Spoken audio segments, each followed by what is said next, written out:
Thank you very much. You guys hear me okay? Yeah. All right, fantastic.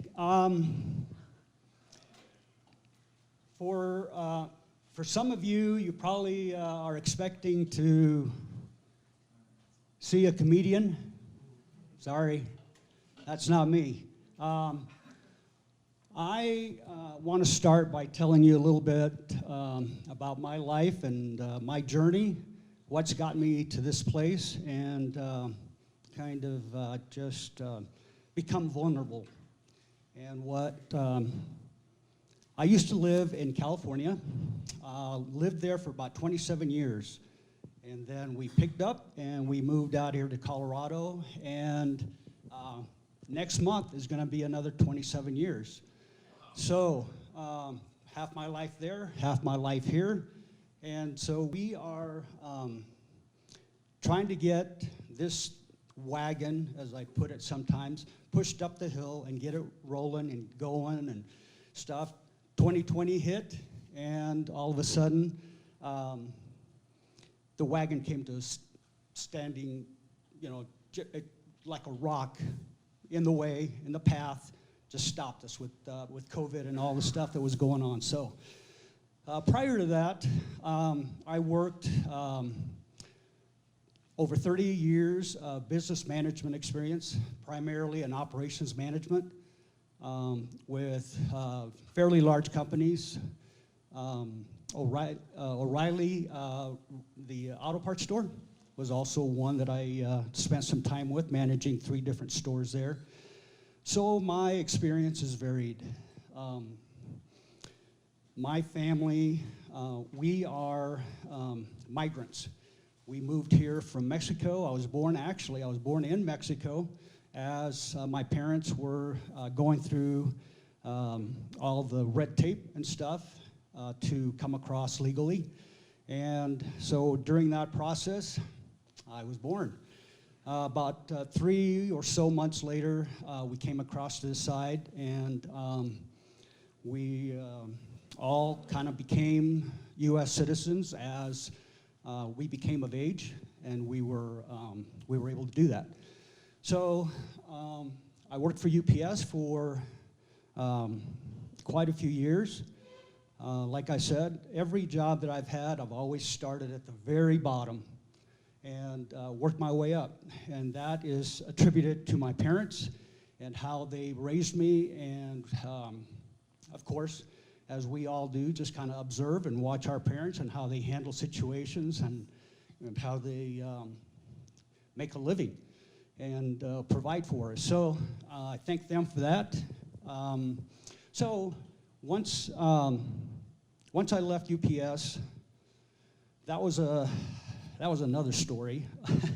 I don't think I have enough time to explain it all, but I came home one day after commuting for about almost an hour and a half to get back home, and just kind of asked my wife, what would you think about us moving? And she said, how soon do I start packing?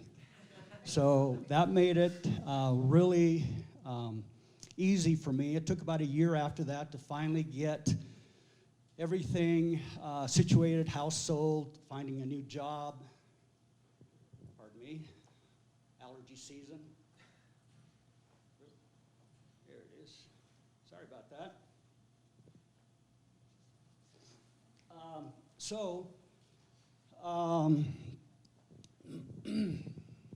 We finally moved out here, bought a house, and my youngest daughter was born out here.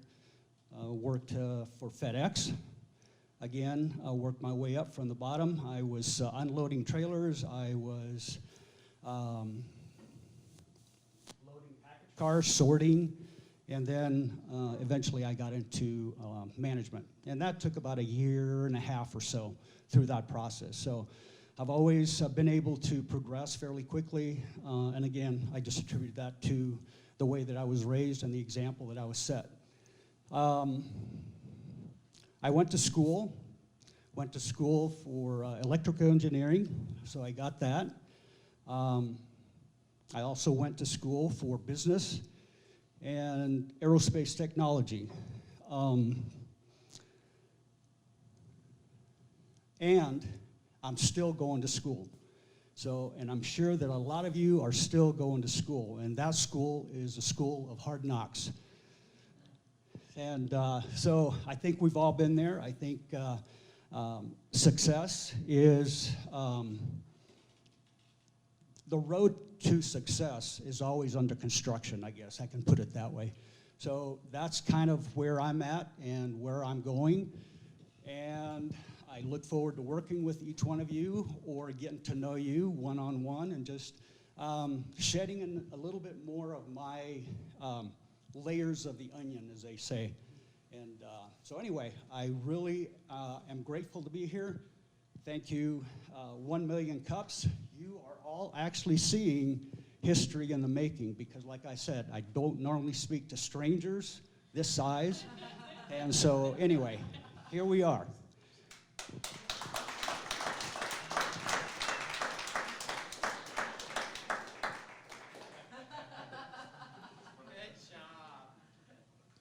All right. First question. So what do you do? What's your business? Okay, so my company name is Ambitious Goal Getters. And so what I do is I help entrepreneurs, small businesses, medium-sized businesses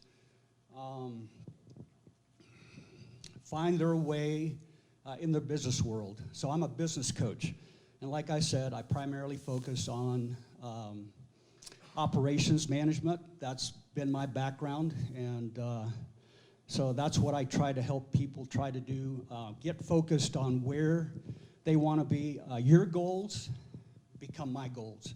They mirror my goals. So, or I guess it should be the other way around. My goals mirror your goals.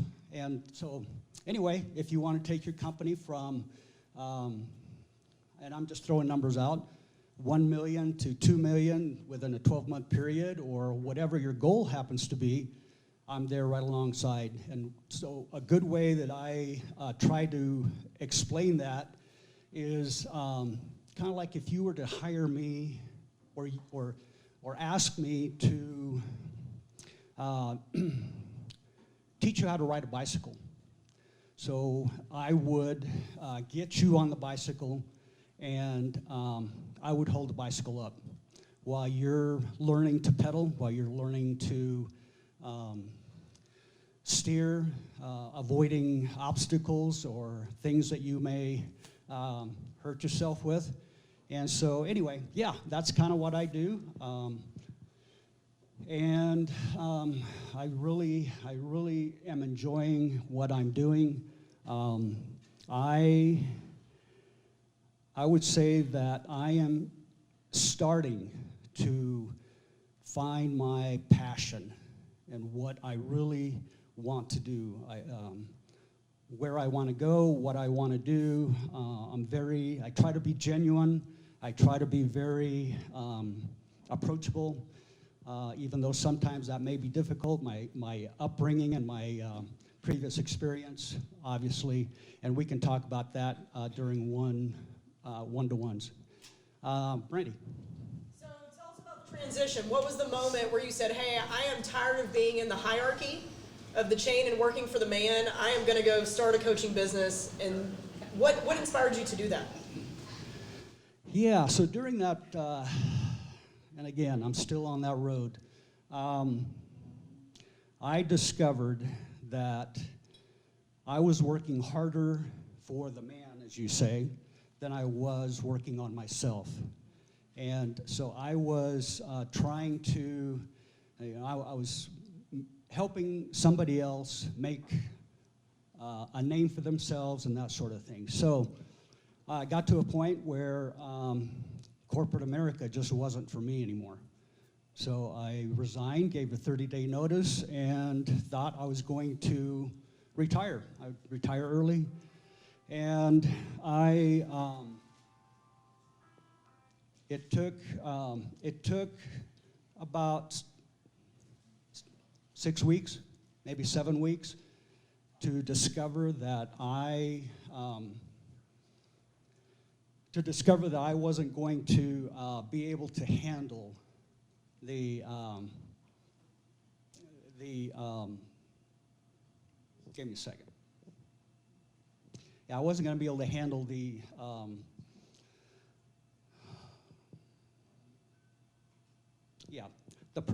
that whole process was kind of hard on me. I wanted to leave on my own terms rather than somebody else's. I had lost the passion for what I was doing, and so, like I said, I gave a 30-day notice, resigned, gave it 6 weeks, and then I was climbing walls and that sort of thing. So I had to find something else to do, and so now I'm starting to discover what I really love doing, and that's helping people. Rob. So talk about working with your clients. What's one of your biggest challenges in working with me as an entrepreneur? All right. So I've worked with clients with 250 employees, manufacturing company, and helped them through a process. They had an issue where their throughput wasn't what it should be, and so they didn't know exactly where the problem was. So I kind of worked through that process with them through the series of just some interviews and just a casual type. I just had somebody kind of walk me around the plant. And what do they do? What goes on over there? And what do you do? And what do you think about that? Are they doing it right? And that sort of thing. And so through that process, I just happened to find a good fit and find the problem. And so I was able to do that. So, and again, I would love to sit down with you folks and have a one-on-one, and we can go into depth because I have a lot of, the story's long and varied. Let me say that. So correct me if I'm wrong, from memory, what you're doing now for yourself and for this community is what you were doing before you retired, but now for in your way instead of the way that you had to do it before? Okay. All right. Can you repeat that again? I just had a hard time hearing you. Sure. So this career that you're doing now, is it the same type of work that you were doing before you retired, but now it's for yourself and not under a corporation? Yeah, absolutely. I would say that it is pretty much the same, although it's for myself and for my client. We work hand in hand. I'm your partner. I work right along with you and try to get you to where you want to go. So, yeah, operations management, and that's kind of why I kind of focus in on that and just try to help you with the management of your operation, whatever it happens to be, whatever size it happens to be, whether it's singlepreneur or solopreneur, or 250 employees. Let's talk about the nitty gritty. Like, what are the details? When you say operations, that can mean such a broad aspect of business, right? And then everybody seems to define operations in a little different way. How do you come in and help with operations? What's your flavor? Yeah, so operations, every business is unique. So for me to sit down and tell you exactly this is what I do, I don't teach practical business knowledge, okay? That kind of stuff would probably be better served by a professor or somebody in school to walk you through that process. I look at your business individually and give you an outside perspective of where I think you are and try to find obstacles that are in your way and help you progress through that. So operations can be anything from HR, processes, financial, HR, you name it. It's just the whole operation. When you run your company, what is it that you do?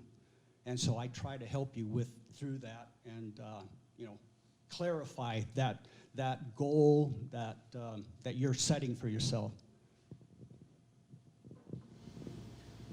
does your ideal client look like? What's a what?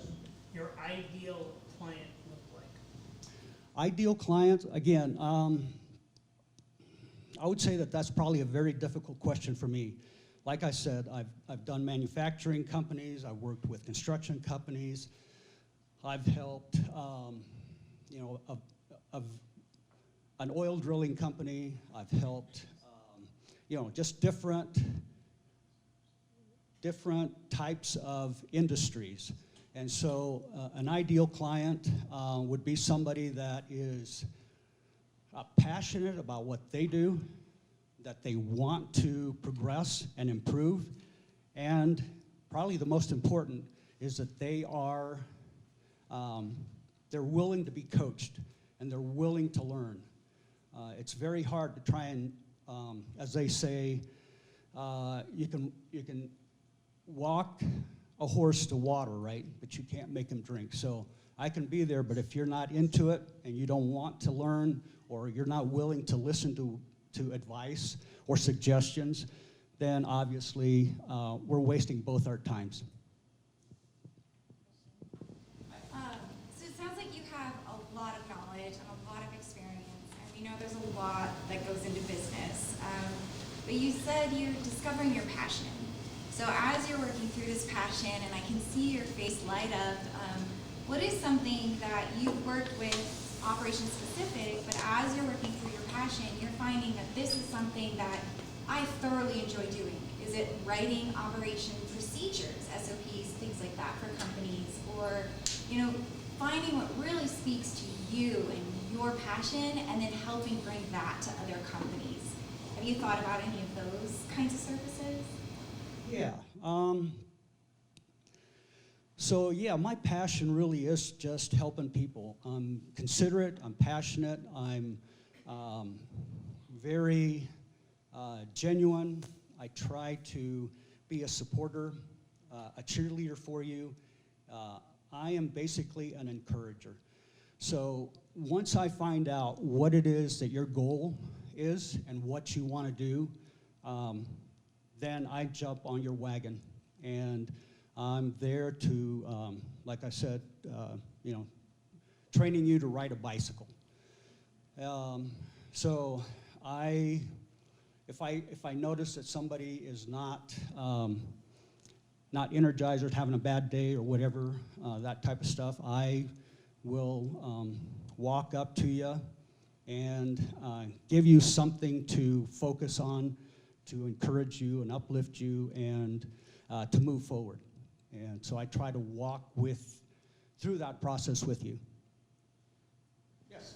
So I have kind of a two-part question. I guess before you identify your client, or you have your client, what does your discovery process look like? What does that conversation look like? Because a lot of times small business owners don't know what they don't know, right?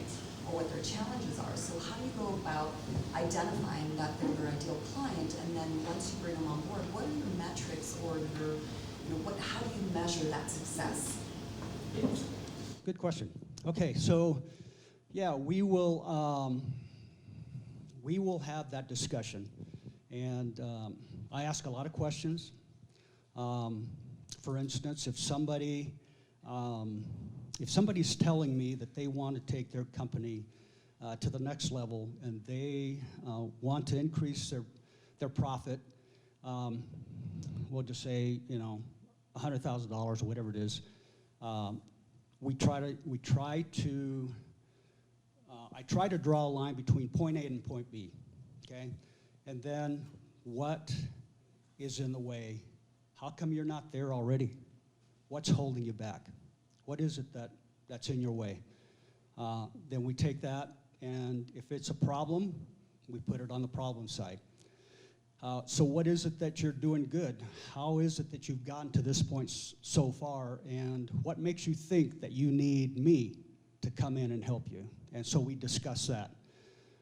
Then we come up with measurable results that, or goals that we can measure against and try to find, so we can see progress.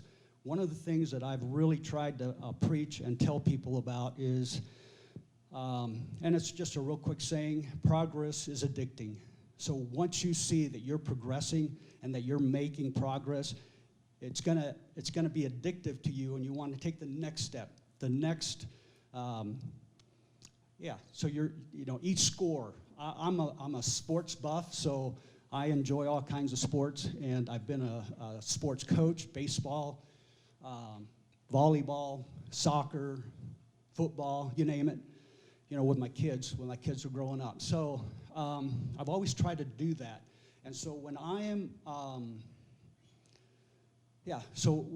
as you can consider me, your cheerleader, basically. And I'm there to just support you and guide you and direct you and anything that we... Thank you. I need that. All right, another one? Anybody? I got you. So, like she said, it seems like you're a book of knowledge. You know your stuff. You're coming in, you're finding yourself now, and finding you're just really doing what you wanted to do.